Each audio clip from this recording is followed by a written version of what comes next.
ប្រទេសជាតិយើងមួយនេះអាចរុងរឿងទៅបានណាអញ្ចឹងសូមឲ្យជំនាញជនស្រីប្រុសទាំងអស់ខំប្រឹងសិក្សារៀនសូត្រយុវជនទាំងអស់ខំប្រឹងសាងខ្លួនឯងឆ្លាក់ខ្លួនឯងឲ្យទៅជាអាវុធដ៏សំខាន់សម្រាប់ពលិនជាតិរបស់យើងព្រោះសពថ្ងៃ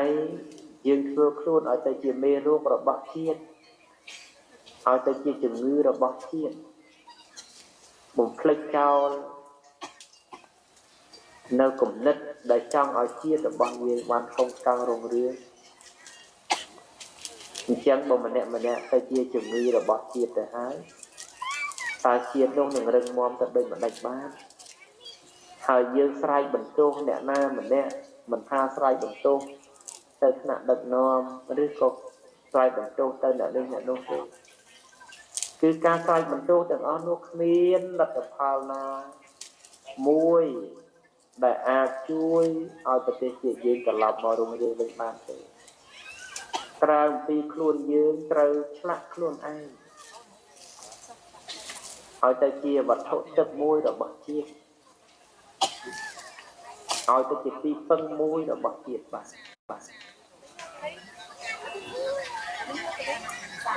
ជាពិសេសយុវជនចាស់នៅមិនបាន10ឆ្នាំ20ឆ្នាំទៅទៀតទេមកចុះនឹងអូសយកទៅវិញហើយ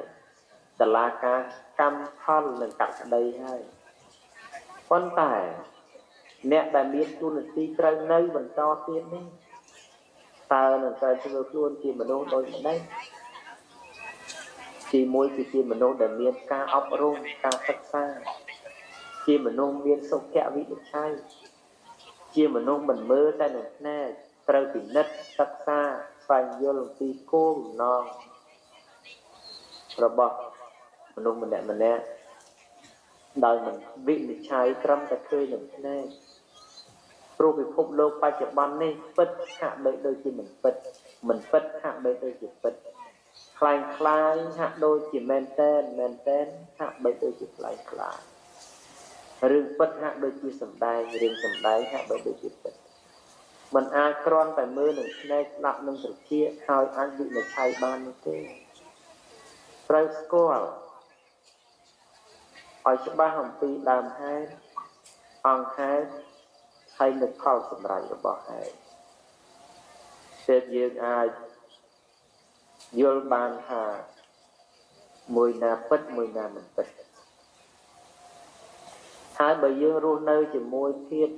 មិនពិតមិនច្បាស់លាស់បែបនេះណារឿងទាំងអស់នោះ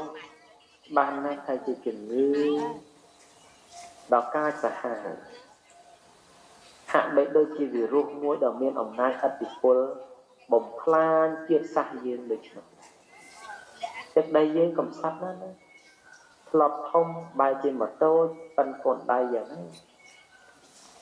គឺមកពីជំងឺដ៏កាចសាហាវគឺការបែកបាក់គ្នានឹងឯងហើយអំពីប្រជាជនម្នាក់ជាជំងឺរបស់សង្គមមិនធ្វើខ្លួនឲ្យជាវត្ថុទឹករបស់សង្គមអស់លោកទាំងអស់នៅក្នុងទីនេះរស់មិនបានប្រមាណទៀតទេខ្ញុំកណាអាត្មាភាពក៏មិនរស់បានប្រមាណទៀតដែរប៉ុន្តែយើងសង្ឃឹមទៅលើអ្នកបន្តវេនក្រោយថាមានឆន្ទៈកម្រិតណាមាននៅចំណេះដឹងប៉ុណ្ណាក្នុងការថែរក្សាទឹកដីរបស់យើងនេះទុកឲ្យមានកេរ្តិ៍មានឈ្មោះរស់បន្តទៀតដល់កូនរបស់យើងដល់ចៅរបស់យើងតើមានប្រមាណទៀតដែលអាចរស់នៅបានប្រមាណជំនាន់ទៀតបើយើងចាប់ផ្ដើមតែឆ្លោះទាស់តែងគ្នាប្រកែកគ្នារកត្រូវរៀងខ្លួនឥតគិតអំពីមូលហេតុខាងដើមគឺការបែកបាក់គ្នានេះសោះ